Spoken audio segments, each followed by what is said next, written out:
आज हम श्री जगन्नाथ मंदिर गए थे द्वारिका में, इसीलिए आज हमने जो है जयदेव महाप्रभु की स्तुति से ही कथा का प्रारंभ किया। श्री जगन्नाथ भगवान का प्राकट्य का मूल स्थान तो द्वारिका ही है। ये जो जगन्नाथ जी का स्वरूप आप देख रहे हैं, ये कहां प्रकट हुए? यहीं तो प्रकट हुए। कथा सबको पता है, जिनको नहीं पता फिर सुनो। यहीं द्वारिका में भगवान की सब पटरानियां, उनकी एक इच्छा रहती है कि हमको कृष्ण लीला सुननी है, हमको मथुरा की लीला सुननी है, हमको वृंदावन की लीला सुननी है। देव की मैया के पास जा नहीं सकती, क्योंकि देव की मैया ने तो ब्रज लीला देखी नहीं, वो तो कारागृह में रही हैं। द्वारिका में केवल 3 लोग ऐसे हैं जिन्होंने ब्रज लीला का दर्शन किया है। कौन? पहले तो स्वयं श्री कृष्ण, दूसरे श्री बलराम जी, और तीसरी बलराम जी की माताजी रोहिणी मैया। इन तीनों ने ही केवल ब्रज का दर्शन किया, ब्रज लीला का। बाकी यदुवंशियों में किसी ने दर्शन नहीं किया। अब कृष्ण पटरानियां ठाकुर जी के पास जाती हैं कि हमें ब्रज लीला सुनाओ, तो ठाकुर जी तो आंख बंद करके और महाराज यहां से आंसू निकलने लगते हैं। रुक्मणी जी बोली नहीं नहीं नहीं सुननी, आप रहने दो, मत सुनाओ। बलराम जी से सब संकोच खाती हैं, क्योंकि वो जेठ जी हैं, उनसे कैसे पूछें। तो बची एक रोहिणी मैया। तो सारी कृष्ण पटरानियां रोहिणी मैया के पास गई, बोले मैया हमको ब्रज की लीला सुनाओ, हमें सुनाओ ना, ठाकुर जी कैसे चोरी करते, यशोदा मैया के संग कैसे व्यवहार करते, गोपी के संग कैसे रास करते, यमुना जी में कैसे स्नान करते, सारी लीला सुनाओ ना। रोहिणी मैया बोली मैं सुना तो दूंगी, लेकिन याद रहे कृष्ण बलराम नहीं सुने, क्योंकि अगर उनने सुन ली तो बड़ी दिक्कत हो जाएगी। अब सब पत्नियां आपस में कहने लगी कौन रखवाली करेगा द्वार की। ऐसी सभा थी, उसमें सब बैठी थी। अब एक भी उठ के नहीं जाए। बोले हम भी सुनेंगे, हम क्यों जाएं बाहर, हम तो सुनेंगे भीतर बैठ के। तभी वहां भगवान की बहन सुभद्रा, सब भाभियों ने मिलके अपनी ननद सुभद्रा को ही पकड़ा। वो देखो हम जीवन भर आपकी सेवा करती हैं, आप हमारी ननद हो, आज तक कुछ मांगा नहीं, आज पहली बार मांग रही है, मान जाओ। सुभद्रा जी बोली क्या करना है? बोले हम सब यहां कथा सुन रही हैं, आप बाहर बैठ करके बस ये ध्यान रखना कि कृष्ण और बलराम ना आवे। सुभद्रा जी बोली ठीक, और अगर आ जाए तो हमें संकेत कर देना ताकि कथा विश्राम हो जाए, क्योंकि वो दोनों यदि ब्रज की बात सुनते हैं तो उनको बहुत बहुत भावुक हो जाते हैं। सुभद्रा जी बोली ठीक है। बाहर द्वार पर सुभद्रा जी बैठ गई और यहां रोहिणी मैया ने सुनाना प्रारंभ किया। ठाकुर जी के जन्म से ही कथा का प्रारंभ हुआ। भगवान की सब पटरानियां बैठ के सुन रही हैं। ठाकुर जी की ब्रज लीला, बाल लीला, घुटमुन चलवे की लीला, नृत्य करवे की लीला, उंगली पकड़ के यशोदा मैया के संग कैसे चलते हैं ठाकुर जी, दांत निकर के आ रहे हैं, बेणी चोटी बना लेते हैं, बलराम जी और ठाकुर जी की लड़ाई होती है, सारी लीलाएं सब मैया सुना रही हैं। सब पटरानियां नेत्र बंद करके सुन रही हैं। लेकिन सुनाते सुनाते जैसे ही ब्रज से मथुरा गमन की लीला प्रारंभ हुई, रोहिणी मैया के नेत्र सजल हो गए, सब पटरानियों के नेत्र सजल, और केवल सजल नहीं हुए, ऐसी स्थिति हो गई कि नेत्रों के साथ साथ, अश्रुबिंद के साथ साथ तन का अंग भी पिघलने लगा। प्रेम की अवस्था, प्रेम की 10 अवस्थाएं होती हैं। स्टेज कितनी है? 10। मैं और आप सब और यहां बैठे जितने भी लोग हैं, हम लोग प्रेम की पहली अवस्था का भी अनुभव नहीं कर सकते। अगर इन प्रेम की 10 अवस्थाओं का अनुभव करना है तो श्री नारद भक्ति सूत्र ग्रंथ है, वहां पर उन्होंने इसका वर्णन किया। आज के युवा तो सुनेंगे तो हंसेंगे, और ये प्रेम है। प्रेम की वो अवस्थाएं हम आप जो करते हैं ना संसार में, वो प्रेम है ही नहीं है, वो स्वार्थ है। उसको प्यार कह सकते हैं, उसको स्वार्थ कह सकते हैं, प्रेम नहीं है। प्रेम का कोई पर्यायवाची नहीं, प्रेम का कोई और शब्द नहीं, प्रेम प्रेम है बस। प्रेम की 10 अवस्थाएं होती हैं।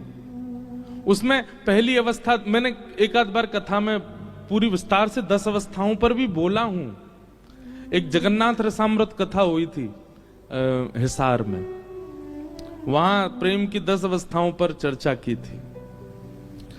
तो प्रेम की जो 10वीं अवस्था होती है, आज अवकाश भी नहीं है हमको कई प्रश्नों के उत्तर भी देने, और आप सबकी वेशभूषा ऐसी है कि आप सब उत्सव मनाने के लिए बैठे हो। प्रेम की अवस्था की अगर चर्चा होने लगी तो रोने लग जाओगे। यहां समुद्र तो खारा है ही, ये सत्व होटल में भी खारापन आ जाएगा, सबके नेत्र के अश्रुबिंद, इसलिए उस विषय में ज्यादा प्रवेश करना नहीं। प्रेम की 10वीं अवस्था क्या होती है कि व्यक्ति का विरह इतना हो जाता है अपने प्रेमी के लिए कि वो रोते रोते रोते रोते रोते रुदन करते करते अश्रु तो सूख जाते हैं, फिर प्रत्येक रों रुदन करता है, और प्रत्येक रों के रुदन में एक एक अंग बहने लग जाता, पिघलने लगता मोम की तरह। उस अवस्था में सब पहुंच गए। इतने में ही बाहर बैठी सुभद्रा, उनके नेत्रों से भी अश्रुधार गिर रही हैं और वो भी रुदन कर रही हैं। इतने भाव विह्वल हो गए सब कि तभी वहां कृष्ण बलराम का आगमन हुआ और किसी को पता ही नहीं चला। बाहर सुभद्रा भी नेत्र बंद करके बैठी, वो भी नहीं पहचान पाई कि ठाकुर जी आ गए। उनको रोकना था, भीतर बता देना था कि ठाकुर जी आ गए, कथा विश्राम करो, पर इतनी भाव में चली गई कि बता ही नहीं पाई। तभी ठाकुर जी ने देखा ये सुभद्रा क्यों रो रही है, और ये भीतर से ऐसे जल का प्रवाह क्यों आ रहा है। ठाकुर जी ने जैसे कान लगा करके सुना तो श्री रोहिणी मैया ब्रज लीला सुना रही हैं और सब गोपियां रो रही हैं, सब भगवान की पटरनियां रुदन कर रही हैं। ठाकुर जी ने मन में विचार किया, भीतर गया तो कथा में विक्षेप होगा, यहीं बैठ जाओ। और सुभद्रा जी के एक तरफ श्री द्वारिकाधीश और दूसरी तरफ श्री बलभद्र जी बैठ गए। आप जगन्नाथ जी में देखेंगे कि सुभद्रा जी की भुजाएं ऐसे नहीं हैं। जब जगन्नाथ जी का दर्शन करोगे तो ये जो 2 भुजाएं सुभद्रा जी के बगल में हैं, ये ठाकुर जी की ही हैं, एक ठाकुर जी की, एक बलराम जी की। सुभद्रा जी की भुजाओं का ऐसे दर्शन नहीं है। क्यों? क्योंकि ब्रज लीला में सुभद्रा भी तो नहीं है। जब ब्रज का भाव सुनते सुनते सुनते सुनते ठाकुर जी इतने व्याकुल हो गए कि ठाकुर जी की दोनों भुजाएं खड़ी हो गईं, और मानो भगवान भुजा पसार करके कह रहे हो, अरे भैया कोई ब्रजते मेरे ब्रजवासीन को लियाओ, मेरो मधुमंगल श्रीदामा तन सुखा मन सुखा धन सुखा, मेरे नंद बाबा, मेरी यशोदा मैया, कोई उनको लेकर के आओ, मेरे हृदय से लगाए दो, मुझको ब्रजवासीन की बहुत याद आ रही है। ऐसा कहते कहते ठाकुर जी की भुजा खड़ी हो गई और यहां बलभद्र जी की भुजा भी पसर गई, और तभी प्रेम की 10वीं अवस्था आई और श्री ठाकुर जी के नेत्र पिघलने लगे, नासिका पिघलने लगी, कान पिघल गए, हाथ पिघल गए, पैर पिघल गए, सर्वांगीण अंग पिघलने लगा ब्रजवासियों के प्रेम में, याद में। ये दृश्य देख करके देवलोक में हाहाकार मच गया, ये क्या हो रहा है। तभी सब देवताओं ने नारद जी को भेजा, जाइए जाकर के कैसे भी ठाकुर जी पूरे सर्वांगीण पिघल जाएंगे, नदी बन जाएंगे, आप जाकर के कुछ कीजिए। बंधुओं एक बात कहें, परब्रह्म परमात्मा वो किसी बंधन में नहीं है, वो सबसे मुक्त हैं, बल्कि उनकी शरण में आने वाले अपने बंधनों से मुक्त हो जाते हैं। पर वो परमात्मा भी प्रेम के बंधन में तो बंधता है।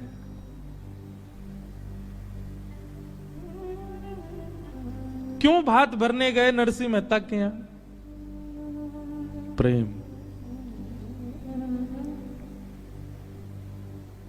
क्यों कर्माबाई की झूठी, बिना नभी धुबी अपवित्र। अब ये कहना तो बड़ा गलत है, पर एक प्रकार से हमारी दृष्टि से देखा जाए, जैसे हम प्रसाद बनाते हैं उस अनुसार तो कर्मा की खिचड़ी पाने योग्य नहीं थी ठाकुर जी के। पाने क्यों जाते थे? प्रेम। जो जगत नियंता, जगदाधार, सबको बंधन मुक्त करता है, वह भी एक बंधन में तो है, प्रेम। ठाकुर जी का सर्वांगीण अंग पिघलने लगा। नारद जी महाराज प्रकट हो गए। अब नारद जी बोले, ठाकुर जी को तो अभी छेड़ना उचित नहीं है, ये तो प्रेम की अवस्था में जा चुके हैं। नारद जी महाराज दौड़ करके कथा सभागृह में आए और भीतर आकर के सीधे रोहिणी मैया से जाकर के कहा, मैया मैया कथा यहीं विश्राम कर दीजिए। रोहिणी मैया के नेत्र खुले, आंखें लाल पड़ रही हैं, अश्रुधार से सर्वांगीण वस्त्र गीले पड़ गए। क्या हुआ नारद जी? बोले, आप यदि कथा विश्राम नहीं करेंगे तो ठाकुर जी, गोमती जी के बगल में एक और नदी बहने लगेगी कृष्ण, एक और नदी बहने लगेगी बलराम, एक और नदी बहेगी सुभद्रा। स्थिति तो देखो। बाहर आकर के देखा तो सर्वांगीण अंग पिघल चुका है द्वारिकाधीश का। रोहिणी मैया, सब पटरानियां रुदन करने लगी ठाकुर जी की इस अवस्था को देख करके। श्री जगन्नाथ भगवान की पलकें भी नहीं है, ये भी पिघल गई, इसलिए हमेशा आंख ऐसी खुली रहती है उनकी। ये ऐसे नेत्र क्यों हैं? ये ऐसे अधर क्यों हैं ठाकुर जी के? कभी कभी हमें संशय होता है, हम ठाकुर जी से प्रेम करते हैं कि ठाकुर जी भक्तों से प्रेम करते हैं? प्रेम हम करना ही नहीं जानते, ठाकुर जी ही करते हैं।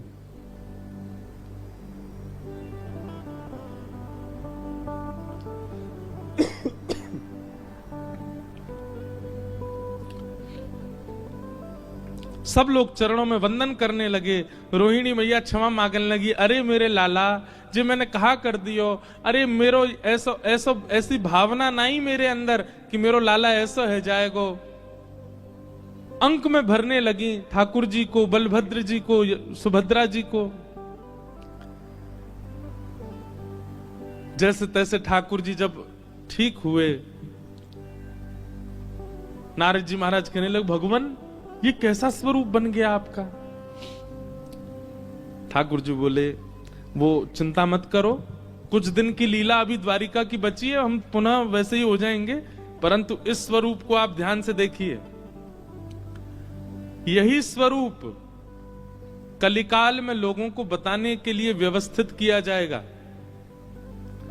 ताकि लोगों को ये बता सके कि मैं ब्रजवासियों से कितना प्रेम करता हूं। मेरे भक्त परायण, मेरे परायण जो होते हैं उनके प्रति मेरा प्रेम कैसा है, उसके लिए नारद जी स्वरूप को संभालिएगा। एक राजा होंगे इंद्रद्युम्न नाम के, और वे मेरे स्वरूप की प्राप्ति के लिए खूब यत्न करेंगे, तब वे मेरा एक स्वरूप बनवाएंगे, और तब उस मूर्तिकार से यही स्वरूप प्रकट होगा, और यही जगन्नाथ कहकर के पूरे विश्व में प्रसिद्ध कहलाएगा। बोलो जगन्नाथ महाप्रभु की जय।